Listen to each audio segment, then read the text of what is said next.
In this lesson, I want to talk about another way that you can come up with product ideas or what you ultimately want to sell. Now, one of the products that I sell are these hooded baby towels. All right, they're called Jungle Snugs. And my listing's a little bit different than a lot of other sellers, and that's because I not only sell the towel, the hooded baby towel itself, but I also sell a little washcloth to go along with this. And I'll tell you how I came up with this particular idea. What I was doing is I was on one of my competitors' pages when I was doing product research, and I saw this tab right here that says frequently bought together. And there was like towels, and it also had some washcloths next to it, okay? And if you click through this, I saw this fairly often. Like, let's see what else is for sale with these. Like this one also was including, or also was selling washcloths, and it looks like a little thing to pour the water on the baby when you're washing it. And what I did is I started talking to my factory and I asked them about that. And I think this is also a good example, just like the collaborative process of working with a factory. But I was like, hey, I want to sell not only the towel, but I want to sell a washcloth with it, since a lot of customers are buying these together. This would be like an additional value add for me. And I think I originally asked for my towel to be like 36 by 36 inches. And they said, yeah, that's okay, we can do that. And they said, but if you want to do that, we'll need additional material because we're not going to be using like the wasted part for the scraps or for the washcloths. We have to get additional material to do so. They're like, however, if you want to adjust your towel size to like 35 inches by 35 or even 35 by 36, then what happens is not 1 inch, but like a few inches, then there's going to be enough waste on the side that we can turn that into the washcloths. And she was like, since you're not using any material anyway, the only additional fee would just be to sew this little, kind of like the little edges around it. So it'll only cost me something like 10 or 12 cents. I forget exactly, but it didn't cost much to just sew this extra around the edge. So for like, let's call it 15 cents, I was able to include a washcloth in my package. So it was really just like a cheap way to have a nice value add, which most of my competitors didn't have.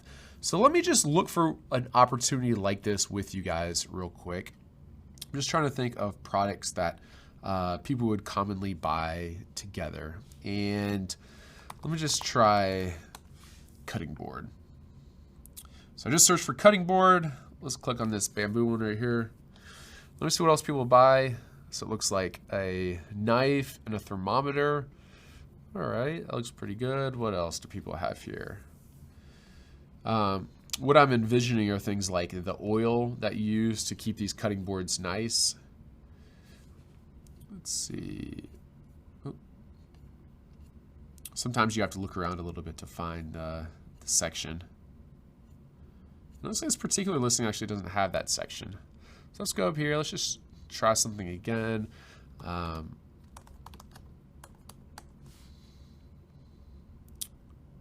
to look at some of these. Looking around my room because I'm not very creative of different product ideas, but normally you would be coming up with these product ideas based off of the other items that you're finding, right? So this one actually doesn't have any either. Let's try one more.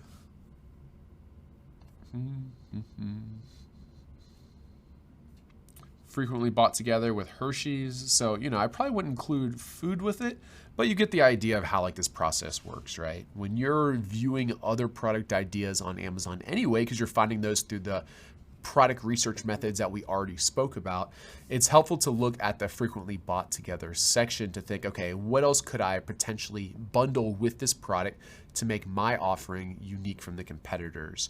And then once you do that, there's some ways that you go about marketing it, which we can talk about more in that section.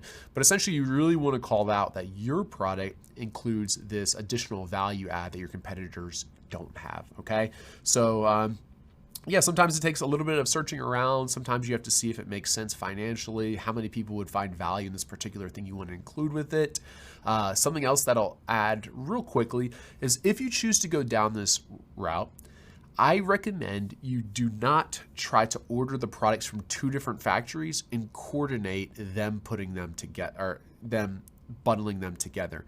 Instead, what I strongly recommend is you leave it up to one factory, you buy from one factory, you ask if they can bundle this value add with your product, and if they can, that's when I would go about doing it. So like then it's up to them to either make it themselves or coordinate with whatever factory is making this additional product to include with it. Because I learned this the hard way. There's something I wanted to bundle. It's like I ordered some from one factory, I ordered another from another factory.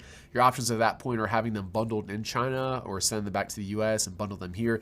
Neither of them was a good option, because what I found was there was always like one factory that was like a little bit faster, a little bit slower, or this delayed happened or whatever else. And it turned into a little bit of a nightmare trying to coordinate with these multiple factories to get the goods over to one factory, to bundle them up, to ship them. So I do not, or just leave that up to your factory. They'll more than likely handle that for you, as long as they know a place where they can get the bundled item from, and that will just make your life a lot easier. So in the next lesson, I'll give you guys another way that I go about finding product ideas. See you in there.